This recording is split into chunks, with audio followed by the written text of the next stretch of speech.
მოგესალმებით მეგობრებო, ჩემი საავტორო გადაცემა სახალხო სასამართლო ისევ დაგიბრუნდათ, პირველ რიგში დაგლოცავთ, ერთმა დაგლოცოთ, ერთმა დალოცოს საქართველო და მშვიდობა მისცეს ქართველებს, რამე თუ მშვიდობა არის ის აუცილებელი პირობა, რომ ჩვენ მშვიდობის პერიოდში ავაშენოთ, შევქმნათ ღირსეული, ერთიანი, მრავალეროვანი, ქართული, მართლმადიდებლური სახელმწიფო.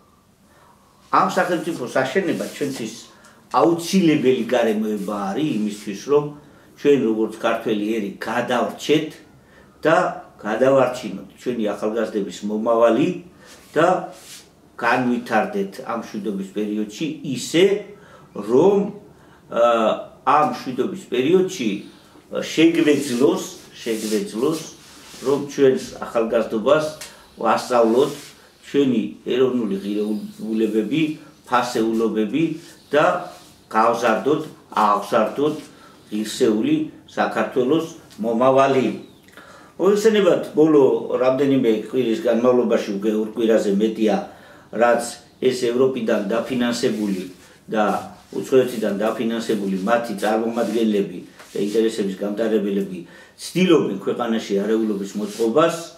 მათი ძირითადი მიზანი არის მეიდანის მოწყობა და ქვეყანაში სამოქალაქო დაპირისპირების შექმნა, რაც საბოლოო ჯამში ალბათ მიზნად ისახავს ჩვენი დიდ გლობალურ ომში ჩართვას და ამისთვის მე წინა გადაცემაში ვთქვი, რომ ეს მოვლენები, რა მოვლენებიც ახლა მიმდინარეობს თბილისში და საქართველოში, ძალიან მაგონებს და შეიძლება პოლიტიკური განვითარების თვალსაზრისით ძალიან გავს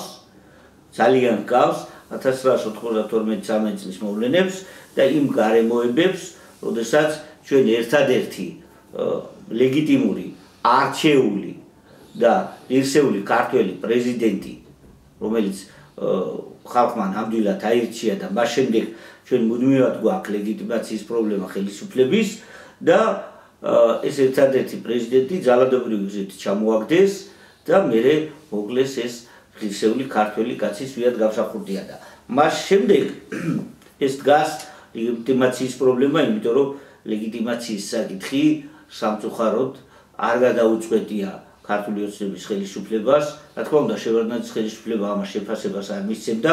სააკაშვილის ხელისუფლება, რომელიც იყო შევარდნაძის ხელისუფლების იდეოლოგიური სამართალმემკვიდრე, ამას შეფასებას არ მისცემდა და ქართული ოცნების ხელისუფლებას ჰქონდა სამართლებრივი შესაძლებლობა, რომ ეს გაეკეთებინა 2012-2013 წლებში, ანუ როცა მოვიდა ხელისუფლებაში, მოგეხსენებათ მე როგორც ერთ-ერთი წევრი კი არა, დამფუძნებელი ქართული ოცნების ხელისუფლების, ჩვენ თავი დავდეთ ამისთვის, რომ ქართული ოცნება მოგვეყვანა 2012 წელს და ქართული ოცნებამ დაგვპირდა, რომ სამართლიანობას აღადგენდა და სამართლიანობის აღდგენა რა იყო?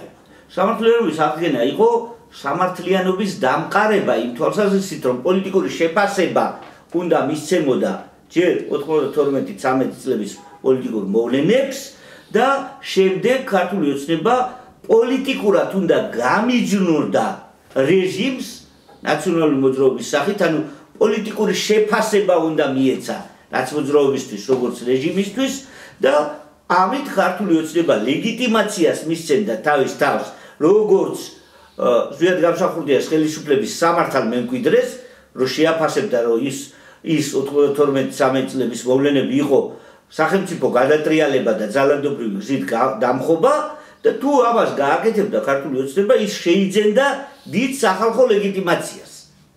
და თუ გამოაცხადებდა ნაციონალურ მოძრაობას, რომ ეს იყო რეჟიმი, ამით ქართული ოცნება საბოლოოდ წერტილს დაუშვამდა ნაციონალური მოძრაობის პარპაშს უკვე 2013 წელს და მივიღებდით გამართულ სამართლებრივად და პოლიტიკურად სწორ მიმართულებას. თუმცა ქართული ოცნების ხელისუფლებამ ამის სანაცვლოდ 2012-13 წლებიდან დაიწყო უკვე 13 წელს რეჟიმთან გარიგება და მივიღეთ კოჰაბიტირებული, ანუ რეჟიმთან გარიგებული ახალი რეჟიმი. ჩვენ არ ვამბობთ, რომ ქართული ოცნების ხელისუფლება არ არის ლეგიტიმური. ქართული ოცნების ხელისუფლება ახლა ლეგიტიმური ხელისუფლება არის, იმიტომ რომ არჩეულია და არჩევნები არ გაყალიბებულა სისულელეა, რაც ამას იგონებენ 1000-დან სისულელეს. ქართული ოცნების ხელისუფლება არჩეულია, ქართული ოცნების ხელისუფლებას აქვს ლეგიტიმაცია და ლეგიტიმურად ხავს მინისტრთა კაბინეტი. ქართული ოცნების ხელისუფლებამ ახლა უკვე პირდაპირი წესით აირჩია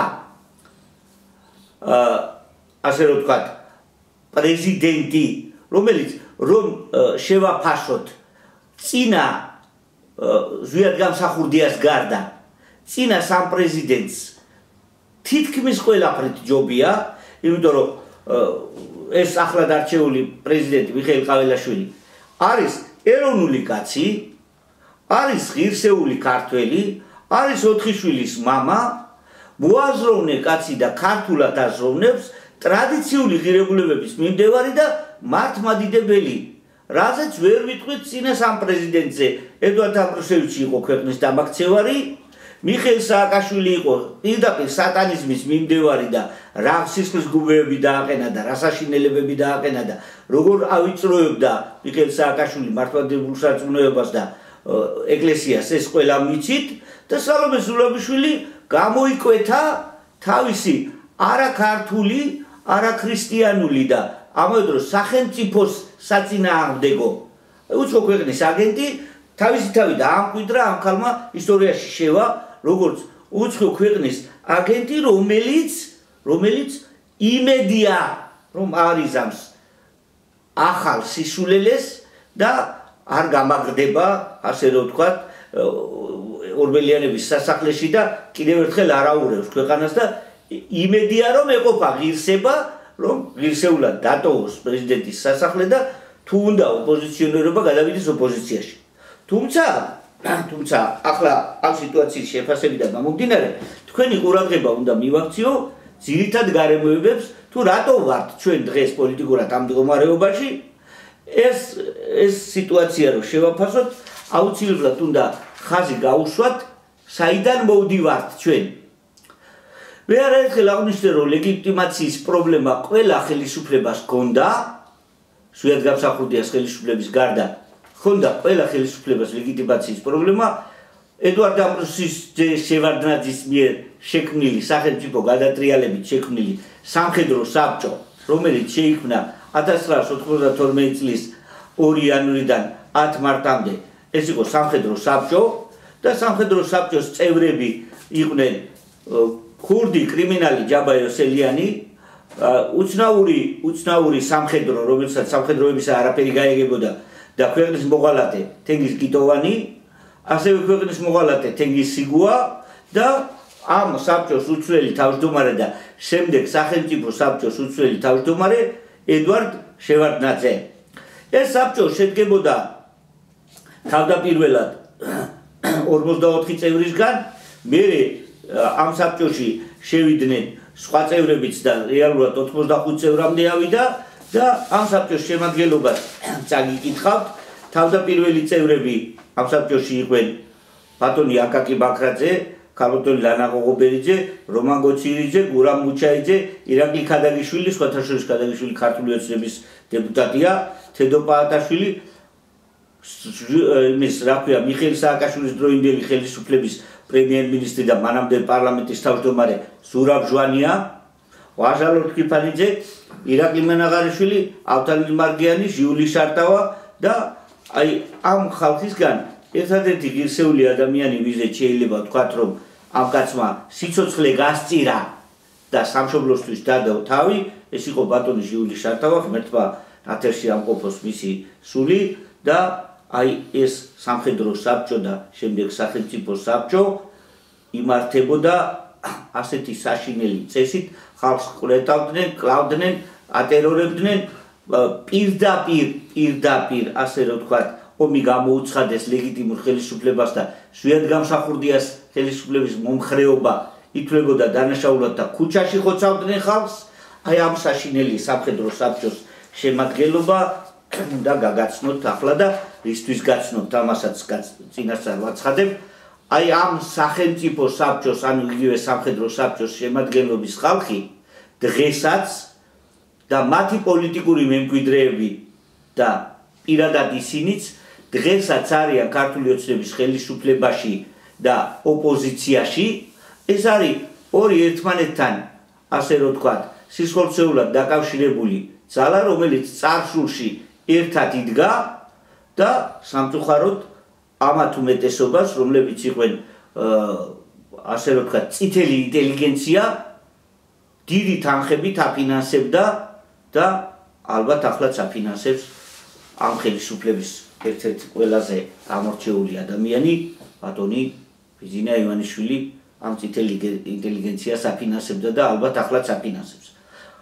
აი შემადგენლობა ეს არის წითელი ინტელიგენცია, ვალერიან ადვაძე, ლევან ალექსიძე, ჩაბუა ამირეჯიბი, აჯიაშვილი, ბატონი ირაკლი ბათიაშვილი, გურამ ბერიშვილი, ბერიძე ალექსანდრე, ბერიძე რუსუდანი, რომელიც იყო ბატონი მერაბ კოსტავას მეორე მეუღლე, რომელმაც უღალატა მერაბ კოსტავას პოზიციას და მერაბ კოსტავას იდეას ეს შემარცხვენელი ქალი, აგერ გეცნობათ ახლა სამხედრო საბჭოში, ანუ სახელმწიფო საბჭოში, აი ქვეყნის დამაქცევარი დავით ბერძენიშვილი, აკაკი ბობოხიძე გეცნობათ, ბოგომოლოვ იგორი არ ვიცი ვინ არის, ნაციონალური მოძრაობის ხელისუფლების წევრები, გოგა გაბაშვილი, თამაზ გამყრელიძე, იგორ გიორგაძე, ამჟამად გიორგაძე ივანე არ ვიცით ვინ არის, გოგელია ვიცით ვინც იყო, ვახტანგ გოგუაძე პარლამენტის თავმჯდომარე იყო, მე როგორც მოგეხსენებათ,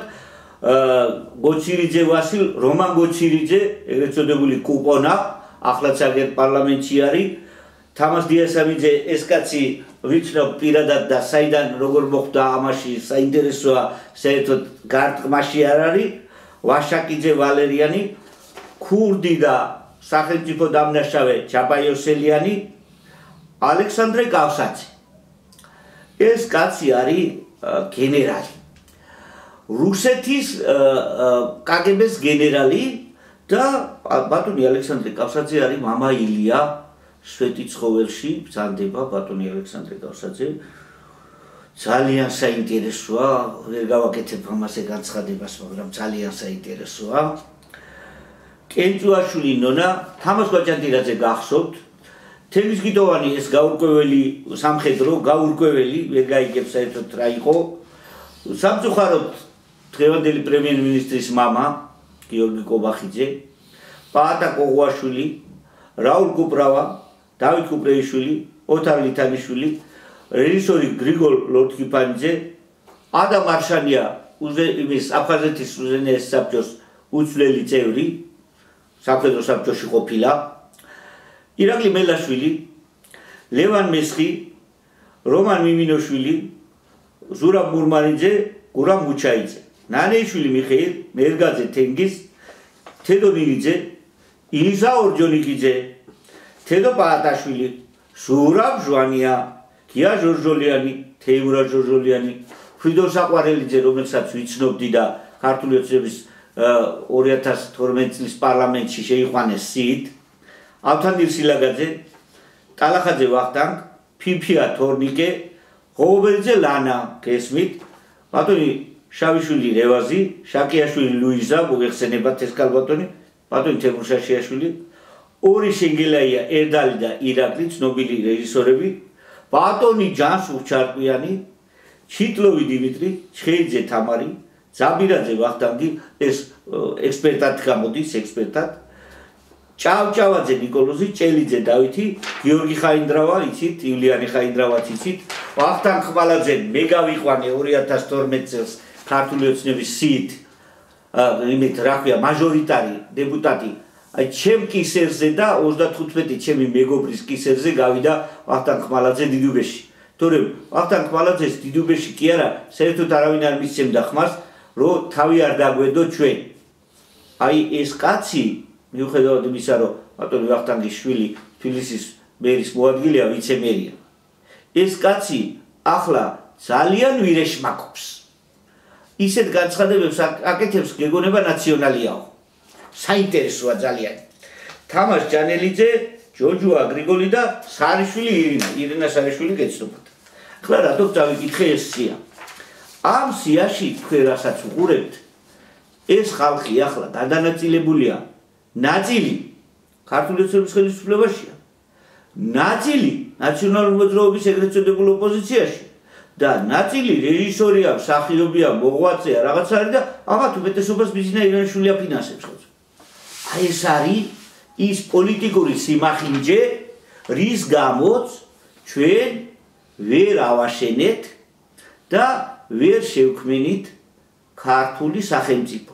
იმიტომ რომ ამ ხალხის ინტერესებში ვინც წაგიკითხეთ. პირადი კეთილდღეობის გარდა, ფულის, კომფორტისა და თანამდებობის გარდა სხვა ინტერესი არ არსებობს. არ არსებობს ამ ხალხისთვის რაიმე სხვა ინტერესი. საქართველო ამათთვის წარმოადგენს უბრალოდ ღმერთმა შემინდოს და მაპატიოს მეწველ ძროხას, რომელსაც ზვიად გამსახურდიას ჩამოგდების შემდეგ წველიან და თვითონ დაშუქდნენ და დაწყდნენ და ჩვენ ერთადერთი გამონაკლისი ვართ ქვეყნებს შორის, რომლებსაც კანონიერი ქურდი ყაჩაღი ბანდიტი ყავს პანთეონში დასაფლავებული ჯაბა იოსელიანის სახით. ასე რომ აი ეს პოლიტიკური მიდგომა თუ არ შევცვალეთ, ჩვენ ქვეყანას ვერ ავაშენებთ.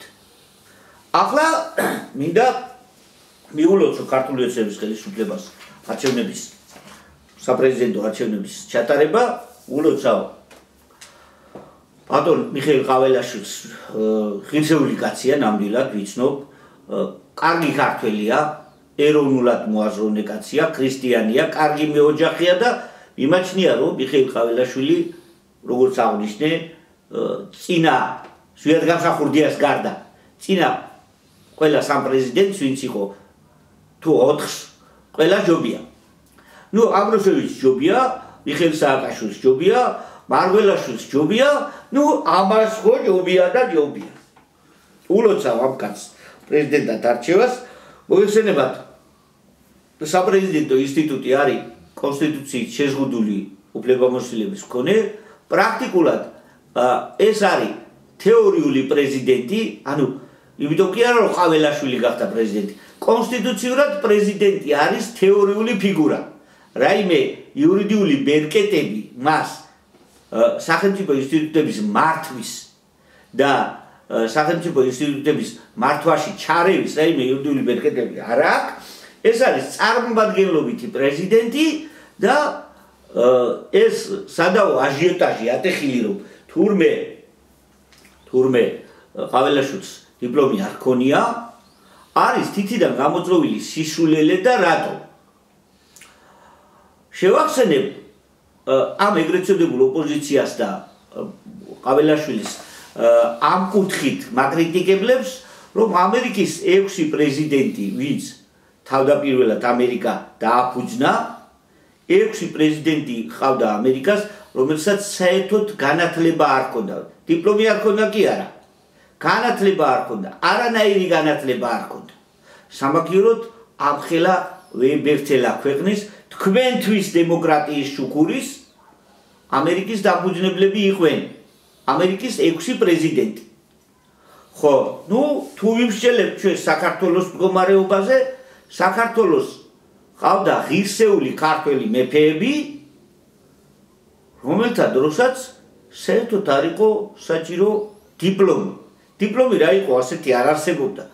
სამაგიეროდ ჰქონდა დიდებული ქართული სახელმწიფო. ამიტომ ყაველაშვილს დიპლომი კი არ უნდა უშურვოთ. ყაველაშვილს უნდა უშურვოთ წარმატება, რომ ამ კაცმა თავისი კომპეტენციის ფარგლებში იქნებ იშრომოს, იმუშაოს და რაიმე ღირებული შექმნას ქვეყნის განვითარებისთვის. აი ეს იყო ძირითადი ფაქტორი, რის გამოც თქვენთვის მინდოდა ეს ყველაფერი მომეყოლა და ახლა რისთვისაც დღეს აი ეს ამდენა მასალა მოვიტანე, არის გითხარით, აი ეს რაც წაგიკითხეთ, ეს არის პოლიტიკური კოჰაბიტაციის ნათელი მაგალითი. დღეს როგორც ოპოზიციაში ეგრეთ წოდებულში, ასევე ხელისუფლებაში ყავს აი ამ სამხედრო საბჭოს და სახელმწიფო საბჭოს წევრები და ჩვენ ასე ვერასდროს ვერ ავაშენებთ ქართულ სახელმწიფოს. თუმცა უფრო მნიშვნელოვანი გარემოება არის, ვინ ყავს ჩვენ რეალობაში ხელისუფლების შიგნით.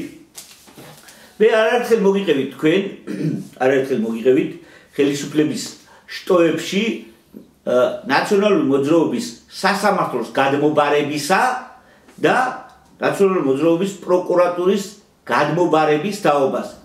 და სასამართლოსთან დაკავშირებით მტკიცებულებებით წაგიკითხეთ, ვინ იყვნენ მოსამართლეები წარსულში, ეხლა თავისუფლებას მივცემ და წაგიკითხავთ ქართული ოცნების პროკურატურა, დღევანდელი შემადგენლობა, ვინ იყვნენ წარსულში.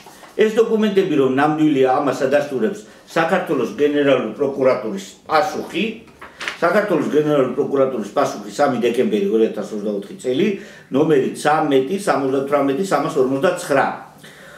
ანუ ჩემი წერილის პასუხად მაცნობებენ, რომ მეგზავნება პროკურორების ბიოგრაფიები 113 ფურცლად. დავიწყოთ გენერალური პროკურორით. ბატონი გენერალური პროკურორი გიორგი გაბიტაშვილი. გიორგი გაბიტაშვილი იყო ნაციონალური მოძრაობის დროს თბილისის პროკურატურის სტაჟიორი 2005-2007 წლებში, მცხეთა-მთიანეთის პროკურატურის სტაჟიორი იმ დროს, რა დროსაც იყო მიხეილ ჩინჩალაძე. გავუსვევ ხაზს. რა დროსაც მიხეილ ჩინჩალაძე იყო მცხეთა-მთიანეთის სამხარეო პროკურორი საოლქო, იმ დროს გაბიტაშვილი იყო მისი სტაჟიორი. ეს სტაჟიორი კაცი მცხეთა-მთიანეთისა და შიდა ქართლის პროკურატურიდან წამოიყვანეს და ანუ თვითონვე ამ მიშა ჩინჩალაძემ დანიშნა ამ საოლქო პროკურატურის განყოფილების პროკურორად 2007 წელს. შემდეგ ეს კაცი იყო 2009-2010 წლებში ხელმძღვანელი განყოფილების იმ შიდა ქართლისა და მცხეთა-მთიანეთის, მერე 2010-2011 წლებში იყო გორის პროკურორი, მერე 2011-2013 წლებში იყო პროკურატურის შიდა ქართლის და მცხეთა-მთიანეთის საპროცესო ხელმძღვანელობის განყოფილების უფროსი და შემდეგ გავუსვევ ხაზს, რომ ეს კაცი გადმოიყვანეს და უკვე ქართული ოცნების ხელისუფლებამ ეს კაცი 2013 წელს დანიშნა ფინანსთა სამინისტროს საგამოძიებო დეპარტამენტის უფროსად. ეს ნაციონალების გამაგრებული მიხეილ ჩინჩალაძის გამოცდილი პროკურორი და შემდეგ ეს კაცი 2013 წელს დაინიშნა მთავარი პროკურორის მოადგილედ 2018 წლამდე და მერე დაინიშნა გენერალური პროკურორის მოადგილედ და ამჟამად გენერალური პროკურორია. ანუ ჩვენ გვაქვს რეალური ალბათობა, რომ აი ეს საქართველოს გენერალური პროკურორი მამალი ნაციონალია. მე არ მომიგონია თავის ბიოგრაფიაში წერია. მაგდა კაპანაძე ეს ქალბატონი ბრძანდება გენერალური პროკურატურის დეპარტამენტის, ანუ ადმინისტრაციის უფროსი, ეს ქალბატონიც მამალი ნაციონალია. და როგორ არის მამალი ნაციონალი?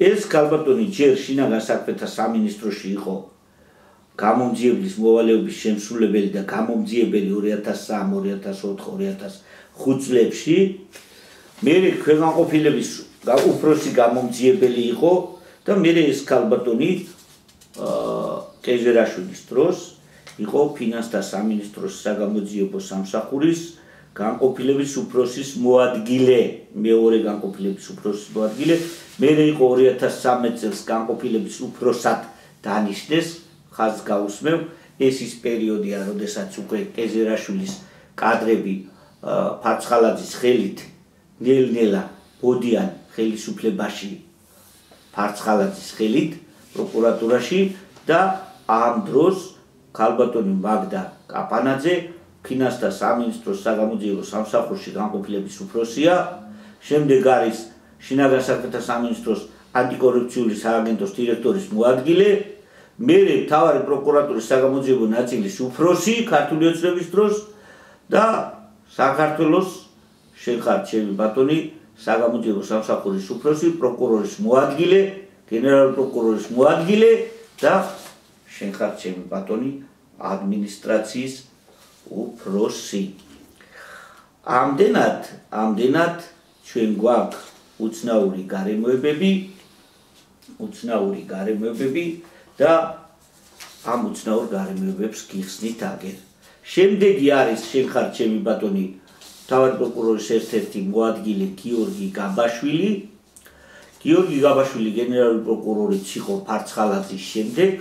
ეს კაციც მამალი ნაციონალია, შენ ხარ ჩემი ბატონი, იყო აჭარის გამომძიებელი, აჭარის ფინანსთა სამინისტროს გამომძიებელი და აკვირდით ყურადღება მიაქციეთ ფინანსთა სამინისტროს საგამოძიებო სამსახურიდან მოდის უყველა.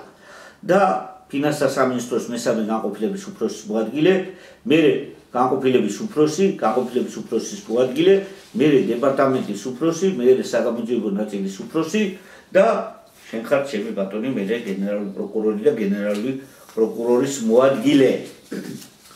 ახლა ჩვენ გვაქვს ესეთი ადამიანი ბრძანდება, შენ ხარ ჩემი ბატონი დავით ძნელაშვილი.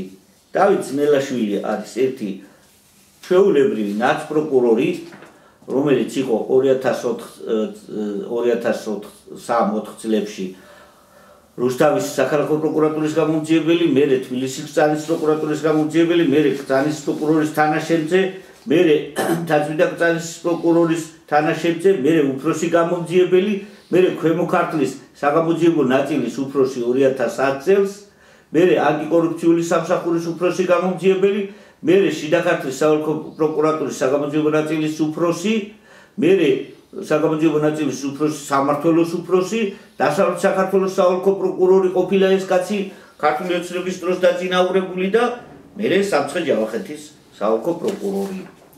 აქ გვაქვს შენ ხარ ჩემი ბატონი ერთი ოდურზული ადამიანი, რომელიც ბრძანდება გენერალური პროკურორის მოადგილე შოთა რიჟამაძე. შოთა რიჟამაძე უნდა აღინიშნოს იმით, რომ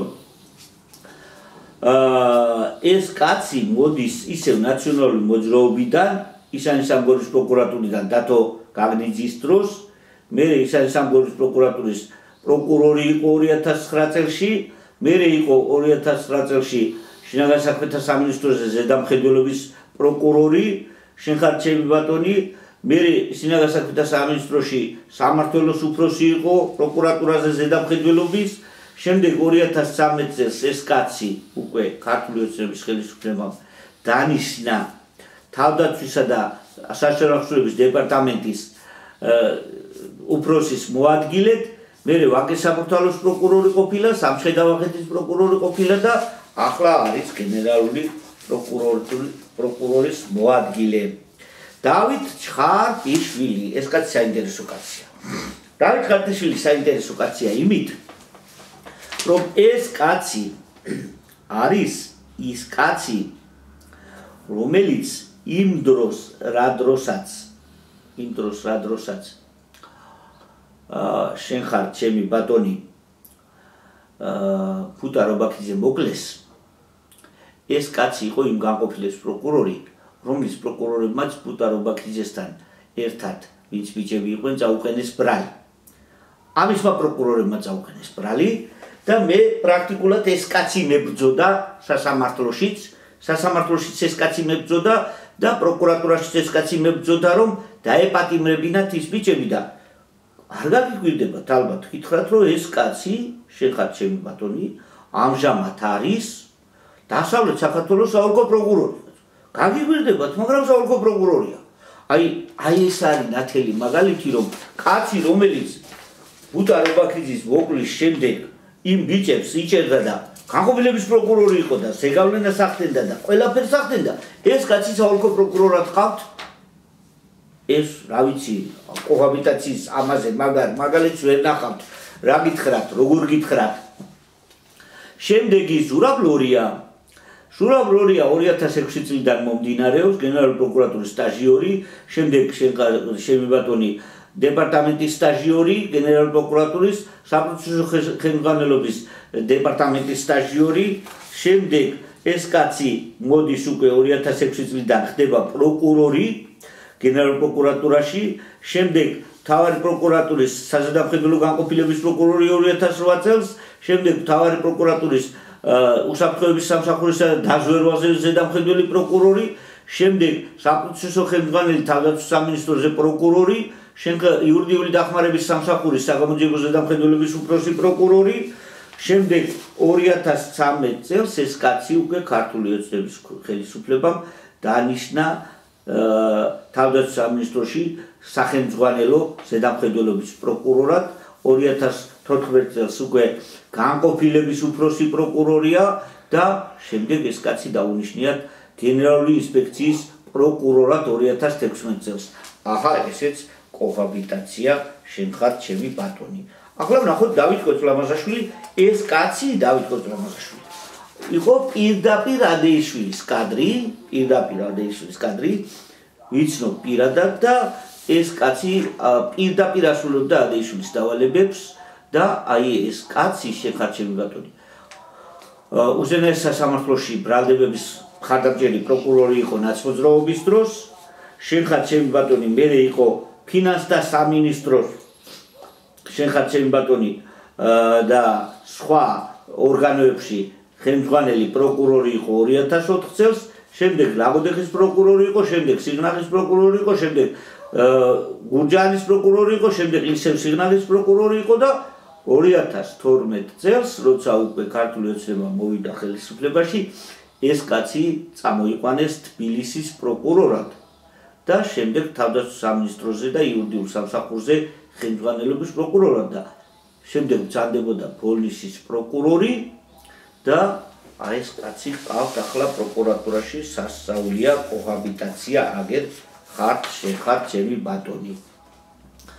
არის ესეთი პროკურორი შენ ხარ ჩემი ბატონი ვასილ ოსიძე იყო ჯერ მოსამართლის თანაშემწე ახალციხეში, შემდეგ თბილისის პროკურატურის სტაჟიორი, ახალციხისა და ნინოწმინდის პროკურატურის პროკურორის მოადგილე 2011 წლებში, ვაკის საბურთალოს პროკურატურის პროკურორი 2012 წელს და მერე ეს კაცი ქართულ ოცნებას დაუნიშნია ახალქალაქისა და ნინოწმინდის რაიონული პროკურორის მოადგილედ ქართული ოცნების ხელისუფლების მიერ დანიშნული. დავით ჯინჭველაძე არის ამჟამად ახალციხის რაიონული პროკურორი, მანამდე ეს კაცი იყო ნაციონალური მოძრაობის დროს ადიგენის რაიონული პროკურორის თანაშემწე, სამცხე-ჯავახეთის პროკურატურის გამომძიებელი, სამცხე-ჯავახეთის პროკურატურის უფროსი გამომძიებელი და შემდეგ სამცხე-ჯავახეთის განყოფილების პროკურორი და ეს კაცი ქართული ოცნების ხელისუფლების დროს ახალციხის პროკურორის მოადგილედ დაინიშნა.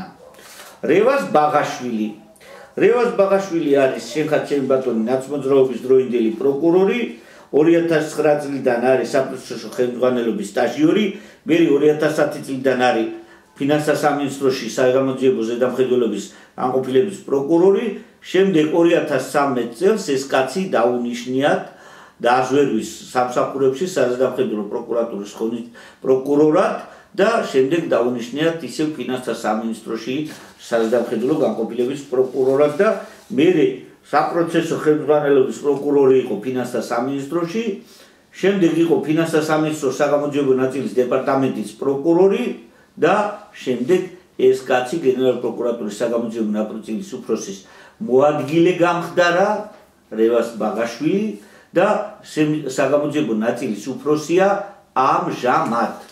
გასაკვირია, ამ კაცს ჰქონია ბაკალავრის დიპლომი, ანუ მაგისტრის დიპლომიც არ აქვს და ნაციონალების მამალი პროკურორი შენ ხარ ჩემი ბატონი.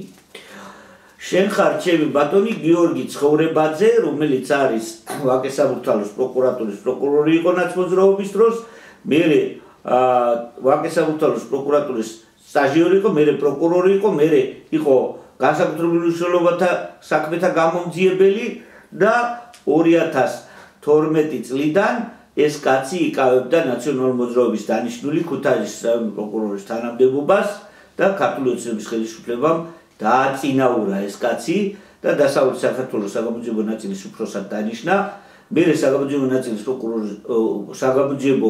დასავლეთ საქართველოს პროკურორის მოადგილედ დანიშნა და ამჟამად არის ზესტაფონის, მანამდე ხაშურის პროკურორი იყო, ამჟამად არის ზესტაფონის პროკურორი.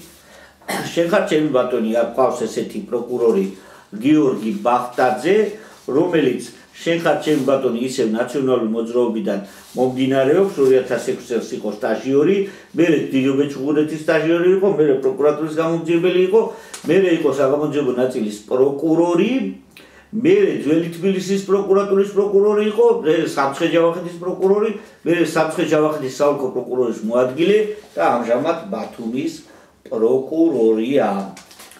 გოჩა ფარულავა, ეს ადამიანი საინტერესო ფიგურა არის გოჩა ფარულავა და მოგახსენებთ ეს კაცი ვინ არის რეალობაში. გოჩა ფარულავა მომდინარეობს დიდი ხნიდან, მაგრამ ამ კაცის ისტორიაში საინტერესოა ის გარემოება, რომ ეს იწყებს კომუნისტების დროინდელი ნომენკლატურა არის, რომელიც ყველა დროის იმას მოერგო, მაგრამ ამ კაცის ისტორიაში ჩნდება დაწინაურებები ნაცმოძრაობის დროს, რომ ნაცმოძრაობის დროს ეს იყო უკვე გენერალური პროკურატურის საზედამხედველო დეპარტამენტის უფროსის მოადგილე და საზედამხედველო დეპარტამენტის უფროსი 2004-2005 წლებში. შემდეგ ეს კაცი ხელმძღვანელობდა დაზვერვის დეპარტამენტზე ხელმძღვანელობის პროკურატურას, შემდეგ ეს კაცი ხელმძღვანელობდა დეპარტამენტის უფროსი იყო დაზვერვაზე ხელმძღვანელობის და ყველა თანამდებობა გავლილი აქვს და ერთი საინტერესო გარემოება არის ის, რომ ეს კაცი იმ დროს, რა დროსაც აჭარის პროკურატურაში ხდებოდა სასწაული დარღვევები, ეს კაცი იმ დროს აჭარის პროკურატურის პროკურორი იყო და ფაქტიურად 2010 წელს ეს კაცი პირადად ჩემ წინააღმდეგ გახორციელებდა დევნას და ყველაზე სასაცილო ის არის აქ, რომ როდესაც ქართული ოცნება მოვიდა ხელისუფლებაში 2012 წელს, 2013 წელს არჩილ კბილაშვილის თხოვნით თხოვა არჩილ კბილაშვილმა, რომ მიმეცა ჩვენება მაშინდელი სპეცსამსახურებისა და სხვა თანამდებობის პირების წინააღმდეგ და 32 ფურცლიანი ჩვენება მივეცი.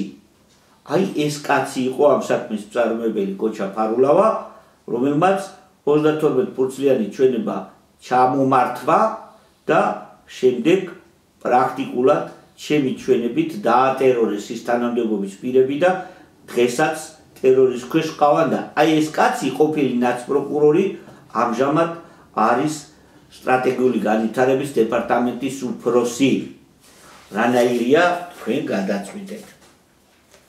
ლევან გეგეჭკორიც აგერ არის შეხარ ჩემი ბატონი ნაცმოძრაობის დროინდელი საზედამხედველო პროკურორი იყო და ნაცმოძრაობის დროინდელი პროკურატურა გამოვლილი შეხარ ჩემი ბატონი. აგერ ესეთივე ნაცმოძრაობის დროინდელი 2010 წლიდან არის ირაკლი გაჩეჩილაძე, არის ესეთი ნაცმოძრაობის დროინდელი გიორგი რამიშვილი, ნაცმოძრაობის დროინდელია ზაზა მეტონიძე, ნაცმოძრაობის დროინდელი არის შენხარ ჩემი ბატონი გიორგი ძნელაძე, ნაცმოძრაობის დროინდელი პროკურორი არის შენხარ ჩემი ბატონი გიორგი მიქაია, რომელიც ასრულებდა მაშინ ნაცმოძრაობის რეჟიმის დავალებებს და ეს გიორგი მიქაია არის პროკურორი, რომელიც ჩემ უკანონო დევნის საქმეზე გამოდიოდა და წერა კითხვა არ იცოდა ამ კაცმა და აი სასამართლო პროცესზე 2010 წელს რომ კითხულობდა ტექსტს ფურცელ ნახევარი ტექსტი იკითხა სულ სადღაც 40 წუთის განმავლობაში და ძლივს წაიკითხა. და ეს კაცი არის ახლა სამეგრელო ზემოწვანეთის საოლქო პროკურორი გიორგი მიქაია, საკვირველია, მალადეც ასეთი საკადრო პოლიტიკისთვის. ლუკა გამყრელიძე შენხარ ჩემი ბატონი უკვე მომდინარეობს ქართული ოცნების ხელისუფლებიდან და ეს იმდენად საშიში არ არის. ასეთივე ქართული ოცნების ხელისუფლების დროინდელი პროკურორია, მაგრამ მანამდე თეიმურაზ ნაჭყებია იყო ნაცმოძრაობის დროინდელი პროკურორი შენხარ ჩემი ბატონი აგერ. შენხარ ჩემი ბატონი ირაკლი გელბახიანი ნაცმოძრაობის დროინდელი პროკურორია, დიმიტრი ფაღავა ნაცმოძრაობის დროინდელი პროკურორია. შენხარ ჩემი ბატონი ნანა გუგუტიშვილი რაც მოძრაობის დროინდელი პროკურორია, აგერ ფაქტიურად არჩილ ბედუკაძე ნაცმოძრაობის დროინდელი პროკურორია, არჩილ ბედუკაძე ვთქვით, მალხას გეწაძეც ნაცმოძრაობის დროინდელი პროკურორია,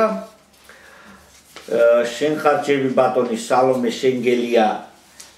შენგელია ნაცმოძრაობის დროინდელი პროკურორია 2008 წლიდან, ნათია მერებაშვილი ნაცმოძრაობის დროინდელი პროკურორია, შენხარჩევი ბატონი, ირაკლი ჩილინგარაშვილიც, რომელმაც ეს მომწერა და ახლა არის სამართლებრივი დეპარტამენტის პროკურორი, არის ნაცმოძრაობის დროინდელი პროკურორი, ნინო აღმელაშვილიც არის ნაცმოძრაობის დროინდელი პროკურორი, გიორგი მუჯირიც არის შენხარჩევი ბატონი ნაცმოძრაობის დროინდელი პროკურორი, დავით გუმბერიძე საინტერესო ფიგურა არის.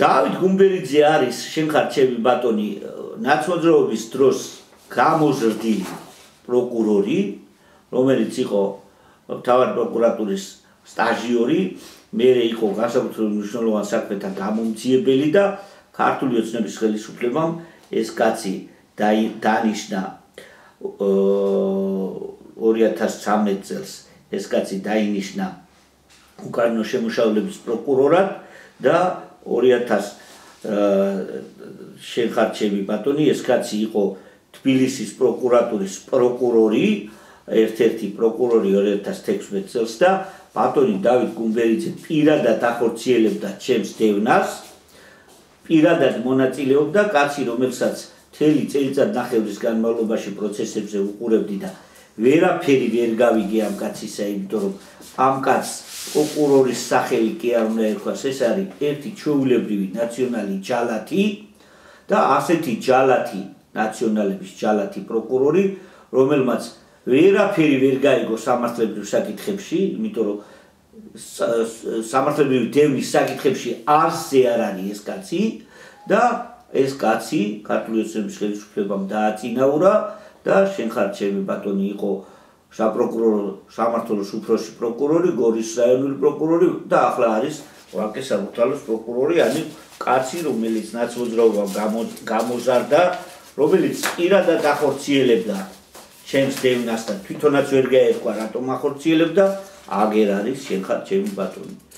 ეხლა მოგახსენებთ, ის არის სამგორის პროკურორი კაკალია, რომელიც ნაცმოძრაობის დროინდელი პროკურორია და დათო გაგნიძის მიერ არის გამოსდილი და გაგნიძე თავისთავად არის ადეიშვილის მიერ გამოსდილი, ირაკლი ჩილინგარაშვილზე გითხარით რომ ნაცმოძრაობის დროინდელია, მურად ნათობიშვილიც არის ნაცმოძრაობის დროინდელი პროკურორი და დიდი წარსული აქვს ნაცმოძრაობის.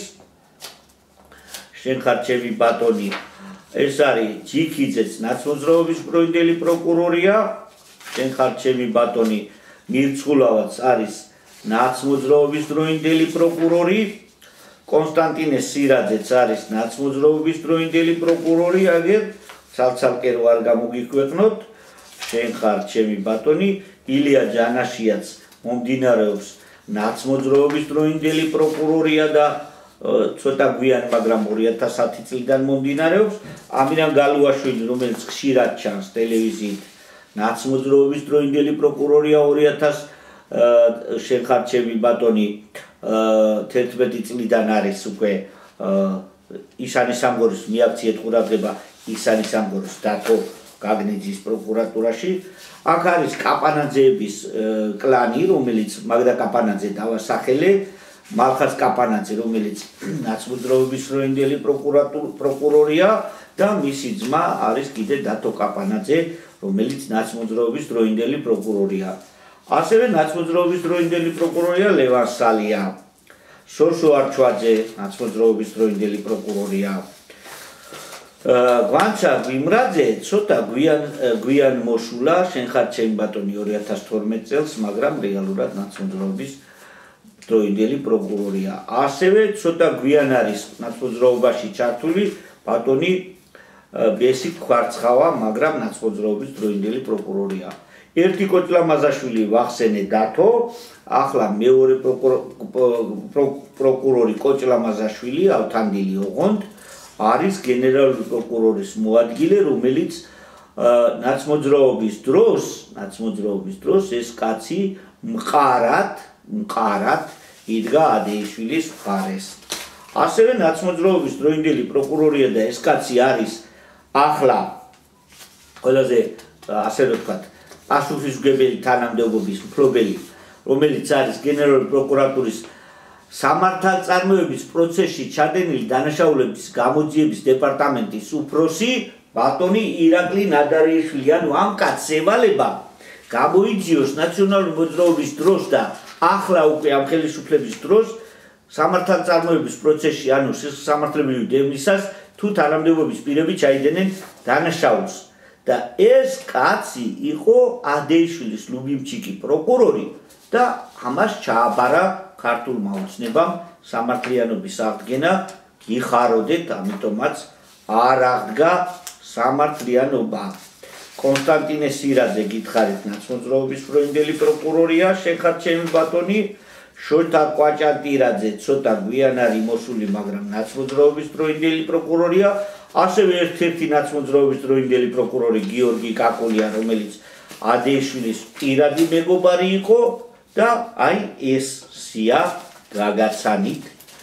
ამ სიას აკლია დაახლოებით 100 პროკურორი და მე ვერ გეტყვით ბატონმა ირაკლი ჩილინგარაშვილმა რატომ არ გადმომცა იმ 100 პროკურორის ბიოგრაფია, ვინც წაგიკითხეთ ახლა ეს არის 113 პროკურორი და კიდევ 100 პროკურორი რატო არ გადმომცა ირაკლი ჩილინგარაშვილმა ამას ვერ მოგახსენებთ, თუმცა თვალნათლივია და მე სპეციალურად გამოგიქვეყნეთ, როგორც სპეციალურად გამოგიქვეყნეთ თავის დროზე სასამართლოს მოსამართლეების შენხარ ჩემი ბატონი ასე რომ ვთქვათ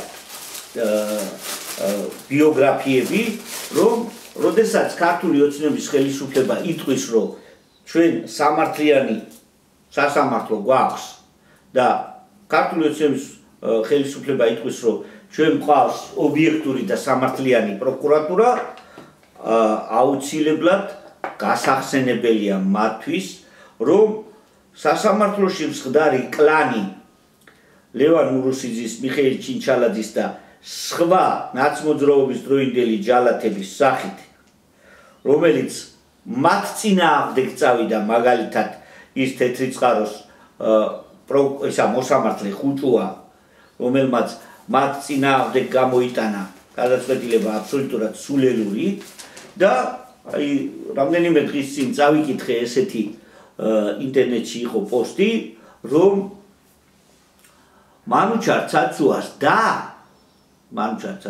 და საზოგადოებას ბოდის სუხდის იმის გამო, რომ თავისი ძმა პირდაპირ, ასე რომ ვთქვათ, არაობიექტურად აკავებს და ადმინისტრაციულ პატიმრობას უსჯის აქციის მონაწილეებს. ჩვენ უნდა ვიყოთ ობიექტურები. რა თქმა უნდა, აქცია, რომელიც მიმდინარეობს რუსთაველზე და თბილისში და საქართველოში, ეს აქცია, რა თქმა უნდა, არის ოპოზიციის მიერ ინსპირირებული და წაქეზებული და ეს არის ძალადობა, ნამდვილად ამაში სრულად ეთანხმები ხელისუფლებას, მაგრამ ის სამართლებრივი ხარვეზები, რაც სამართალწარმოების პროცესში მიმდინარეობს, ეს სამართლებრივი ხარვეზები რეალურად არსებობს და რატომ? უყურეთ რა არის სამართლებრივი ხარვეზები. ჩვენ გვახსოვს 2007 წლის 7 ნოემბრის დარბევები, სამწუხაროდ იმ დარბევებში მეც მომხვდა კარგად, მაგრამ დაკავებას გადავრჩი. დაკავებული იყო 3200 კაცი. იმდენად ნაცემი და დაბეგვილი იყო ეს ხალხი, რომ ძლივს პოულობდით ვინსად იყო.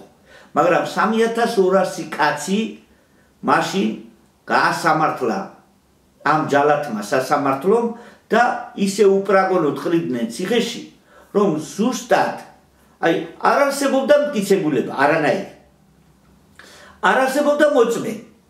არ არსებობდა მაშინაც ვიდეო კამერა, ჩანაწერი. პირდაპირ ერთი ან ორი პოლიციელის ცრუ ჩვენებაზე, რომელიც იტყოდა, რომ ვიცოდი, რომ ეს არ ყვევდა ნამდვილად საზოგადოებრივ წესრიგს, სასამართლო პანტაპუნტით ყრიდა ციხეში. ეს იყო 7 ნოემბერი. 2008 წლის ასე რომ ვთქვათ, აქციებზე დაკავებული ხალხი დაახლოებით 270 კაცი იყო დაკავებული. იმათაც სასამართლო პანტაპუნტი თხრიდა ციხეში. შემდეგ 2011 წლის 26 მაისი. 26 მაისს 780 კაცი იყო დაკავებული და 6000 კაცი იყო ნაცემი. მე მაშინ როგორც ცნობილი ადვოკატი, როგორც 2007 წელს, ისე 2011 წელს კაპეზე და ციხე დავდიოდი და ვეძებდი ჩემ ახლობლებს და ჩემ მეგობრებს და კლიენტებს, რომლებიც იყვნენ დაკავებულები და ისეთი ნაცემი და დაბეგვილი ხო არ მინახავს, რაც იმ დროს აი საშინელად დაბეგვილი ხალხი, მაგრამ ვიყრიდა ამ ხალხს ციხეში, მუჭა ხრიდნენ ციხეში ამ ხალხს ეს მოსამართლეები და ბრალს უხენებდნენ ეს პროკურორები. ანუ შეხედეთ, მაშინაც ის მახინჯი პრაქტიკა, რომ წარმოიდგინეთ, რომ 2011 წელსაც პრაქტიკულად არ არსებობდა ვიდეო ჩანაწერები, პრაქტიკულად არ იყო მტკიცებულება და ორი პოლიციელი ვიღაცა მოვიდოდა გზააბნეული, იტყოდა, ეს ნამდვილად არ ყავდა საზოგადოებრივ წესრიგსო და მოსამართლეები მუჭა ხრიდნენ ციხეში. ახლა მიუხედავად იმისა, რომ აქციები მართლა ძალადობრივია და მართლა ირღვევა საზოგადოებრივი წესრიგი, ახლაც იგივე სამართლებრივი პრობლემა გვაქვს. ანუ სასამართლოში წარდგენილი პირები დაახლოებით 450 კაცია ამ 15 დღის განმავლობაში დაკავებული. ამ 450 კაციდან შეიძლება ითქვას, რომ სამართალდამტვერები შეიძლება იყოს დაახლოებით 200 კაცი, მაგრამ კონკრეტულ ამ შემთხვევაშიც სამართლებრივი პრობლემა დგას იგივე. ანუ დაკავება სახორციელებს სპეცნაზი და სასამართლოში პირები მიჰყავს პოლიციელებს, რომლებიც საერთოდ ასზე არ არიან და სრულ ჩვენებებს იძლევიან, რომ ჩვენ დავაკავეთ ესეთი და საზოგადოებრივ წესრიგს არ ღვევენო და ზუსტად იგივე პრაქტიკით, რაც ჰქონდა ადეშვის დანერგილი, რომ ორი პოლიციელის ჩვენება საკმარისი იყო, რომ ციხეში გაეშვა, ზუსტად იგივე საკეთებენ მოსამართლეები და იგივე საკეთებენ პროკურორები. ანუ ჩვენ მიუხედავად იმისა, რომ ახლა ხარს ვუჭერთ იმას, რომ ქვეყანაში მშვიდობა უნდა იყოს და წესრიგი უნდა დამყარდეს და ეს არეულობა არ უნდა იყოს და ეს საშინელი აი ეს ასაფეთქებლების სროლა და დამტრევა და დალეცვა ეს არ უნდა იყოს, ეს ნამდვილად არის წესრიგის დარღვევა. მიუხედავად ამისა, სამართლებრივი პრობლემა იგივე დარჩა. ანუ სამართლებრივი პრობლემა გვაქვს იგივე, რომ პროკურატურა მტკიცებულებებს ვერ წარადგენს, 2-3 ცრუ ჩვენებით უშვებენ ხალხს ციხეში და სასამართლო კონვეიერული წესით ახლაც იგივე საკეთებს და ასე მტკიცებულებების გარეშე ყრის ხალხს ციხეში. ანუ ჩვენ ვერაფერი ვერ შევცვალეთ რეალურად. აი ამ მდგომარეობაში ვართ ახლა და მე მინდა უთხრა ქართული ოცნების ხელისუფლებას, რომ ჩემო მეგობრებო, მიუხედავად იმისა, რომ მე ამ ძალადობრივ ჯგუფებს 100 წელიწადი არ დაუჭერ მხარს. ანუ 100 წელიწადი არ დავდგები ნაციონალური მოძრაობის გვერდით, 100 წელიწადი არ დავდგები იმ ლიბერალური ფაშიზმის გვერდით, 100 წელიწადი არ დაუჭერ მხარს იმ ლიბერალ მოძალადეებს, თუმცა თქვენ რეალურად ვერ ახორციელებთ მართლმსაჯულებას. და ეს მართლმსაჯულების ხარვეზები თუ არ გაასწორეთ და თუ არ გამოასწორეთ, თუმცა არაფერი გეტყობათ გამოსწორებისა, იმიტომ რომ ეს უნდა გამოგესწორებინათ ბოლო 12 წლის განმავლობაში, რომელიც პრაქტიკულად იგივე დატოვეთ. ხო და ამ პროკურატურა რაც წაგიკითხეთ, სასამართლო არაერთხელ წაგიკითხეთ. ამით თქვენ ვერაფერს ვერ გამოასწორებთ და რეალურად მივიღეთ კოჰაბიტირებული რეჟიმი. ანუ კი არ მივიღეთ რაღაცა გამოსწორებული და რაღაც. კოჰაბიტირებული რეჟიმი მივიღეთ, რომელიც იგივე საკეთებს, რასაც მაშინ მისას დარბევის დროს აკეთებდა პროკურატურა და სასამართლო, იგივე საკეთებს ახლაც. აი ეს არის რეალობა, ამ რეალობას თვალი უნდა გავუსწოროთ და უნდა ვეცადოთ, რომ სამართლებრივი სახელმწიფო ავაშენოთ. ეს იყო ჩემი საავტორო გადაცემა სახალხო სასამართლო. დიდი მადლობა, რომ ვიყურებთ. კარგად გზადებოდეთ.